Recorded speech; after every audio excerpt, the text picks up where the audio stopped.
Nyamware is a settlement in Kenya's Nyanza province. It is located in Kadibo Division, Nyando constituency, Kisumu County.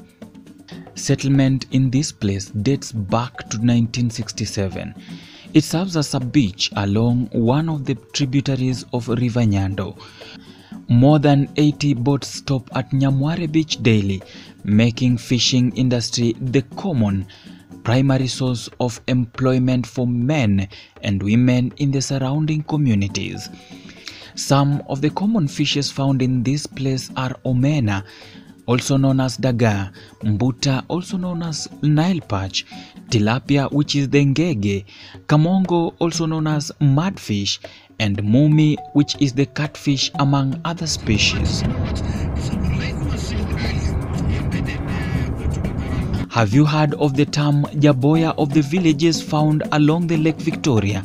I set to understand this kind of people and how they affect the local HIV transmission amid COVID-19 pandemic. My name is Ode Francis. At the beach, there is a pervasive culture practice of Jaboya, trading sex for fish, to ensure they get the best fish or any fish at all to sell in the marketplace. The women trade sex for commodity. Melvin Akoth Oluoch is one of the beneficiaries of the Jaboya risky trade. She tells me it's not her wish to do sex for fish. Kama unataka kuchukua samaki kwa boat ndio uende utengeneze, kama sisi wanawake wa biashara inatufanya kazi ngumu, lazima tulale na wale wanaume ndio tupate samaki. Wale wanaume wanatulazimisha tufanye ngono nao ndio watupatie samaki, kwa sababu tukienda pale inatubidi ufanye ngono ndio kupe samaki ile unataka.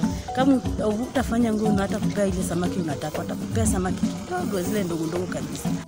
Kennedy Ayimba Ouma confirms that in this village things are otherwise.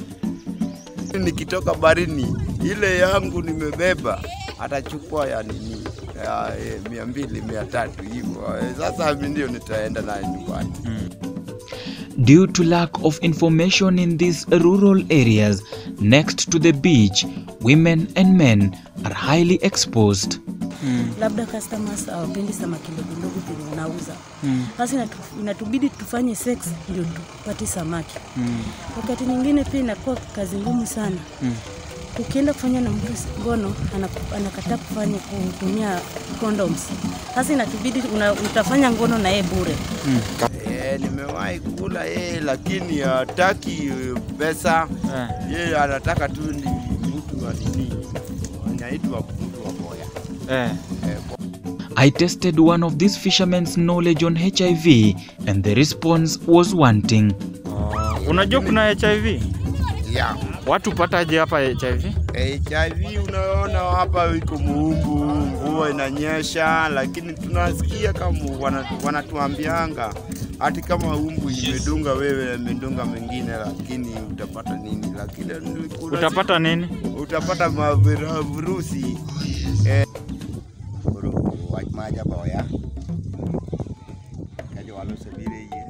Of Jaboya, when a seller comes and does not give me what I want, I also don't give her fish and throw her basin out. When one does not give me money, I give her fish and then we look for a place to meet. If she does not give me what I want, she will not come back to where I sell fish.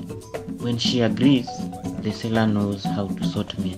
This is done in a lodging or at my house if I have one. And that is where we conclude the issue of Jaboya.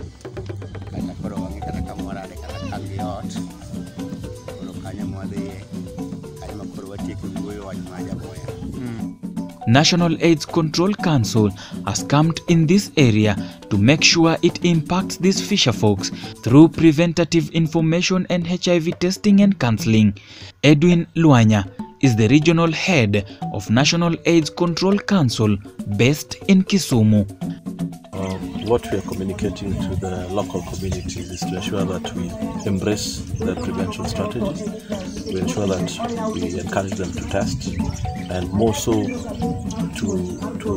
employ prevention strategies such as condom promotion, such as VMMC, and even other combination prevention strategies.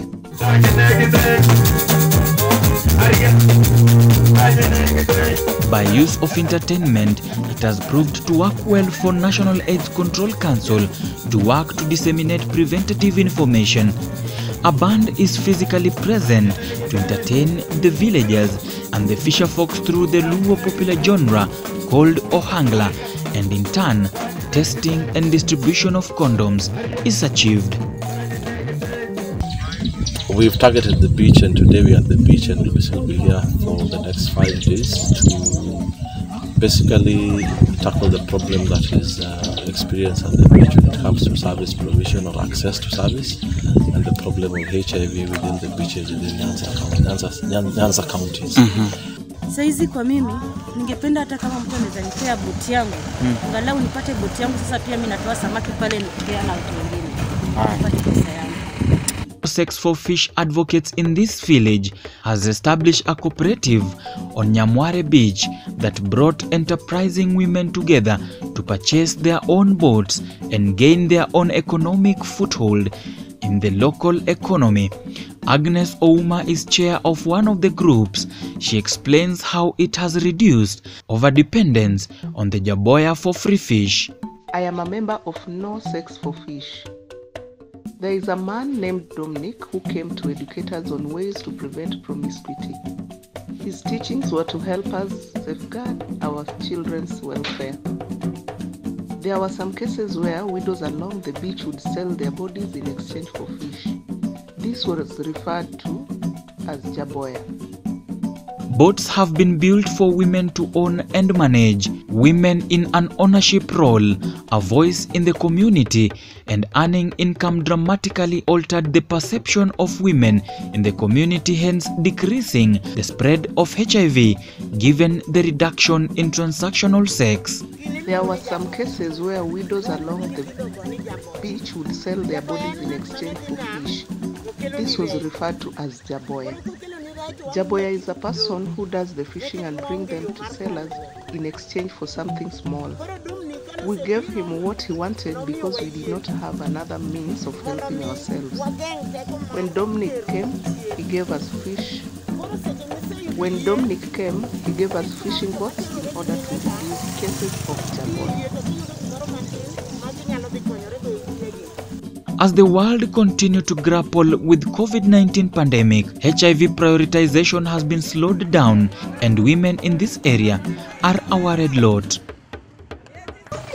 Kama saa hii kuna hii ugonjwa corona, unapatikana uko na corona kwa sababu labda atakuwa na both sides. Saa zingine kuna corona na kuna HIV positive. Sasa wakati unafanya naye sex, one person unajipata uko na sex, uko na HIV positive na uko na corona. As we all know, AIDS and HIV is an ever-present health issue in our society. As yet, there is still no known vaccine that can be used to tame the flow of this deadly infection. Which begs the question, with the current misunderstanding of ARVs procurement and supply chain with the US aid, is it the right time for Kenya to start manufacturing and producing its own ARVs? Lazima tuone sisi kama inchi, tuanze kutengeneza madawa zetu kama inawezekana. Alafu pia serikali pia kuna vitu zingine, kuna mikakati zenye tunao kama za kimataifa. Kuna vitu zenye zinaitwa kama TRIPS flexibility yenye inaweza tukubalia tupate madawa, hata zile madawa za kisasa. I think the government has really put this HIV issue and ARVs at the back seat for so long, and I think it's something that should have been included in the budget. I think I'm proud of my country, and I know my country is even capable of making our own ARVs. We can do that. I don't know if that is outrageous, but I know we can do it. According to the Kenya AIDS Strategic Framework of 2020-2021 and 2024-2025, about 1.5 million people are living with HIV in Kenya, and the main mode of HIV transmission in the country is through sexual contact and accounts for 80% of all new HIV infections. adolescents and young people aged between 15 to 29 years, accounting for 61% of adult new infections.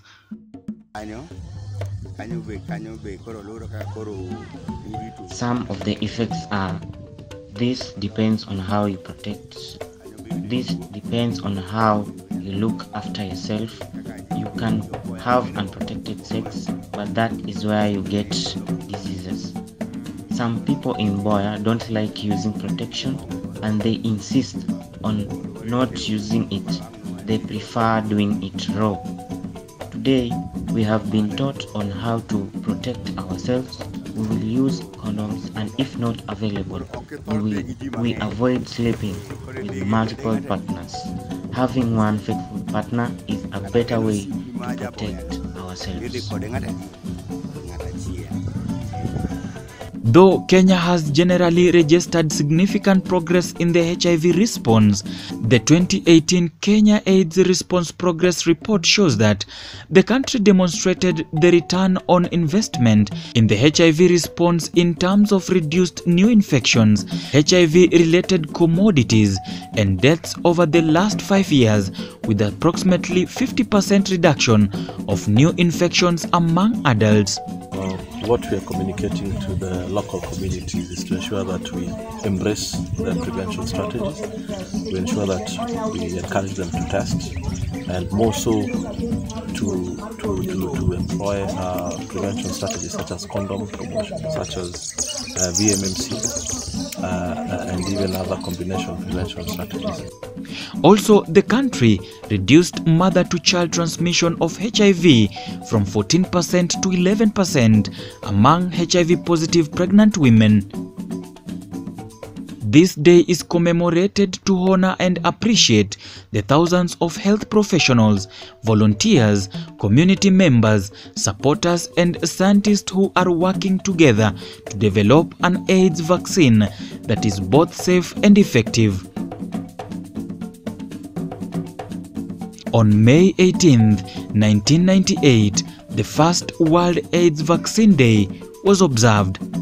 Today, let us commit ourselves to developing an AIDS vaccine within the next decade. There are no guarantees. It will take energy and focus and demand great effort from our greatest minds. But with the strides of recent years, it is no longer a question of whether we can develop an AIDS vaccine. It is simply a question of when. And it cannot come a day too soon. For more of these stories, subscribe to Straight News TV channel on YouTube. For Straight News TV, I'm Ode Francis. Story sponsored by National AIDS Control Council, NAC.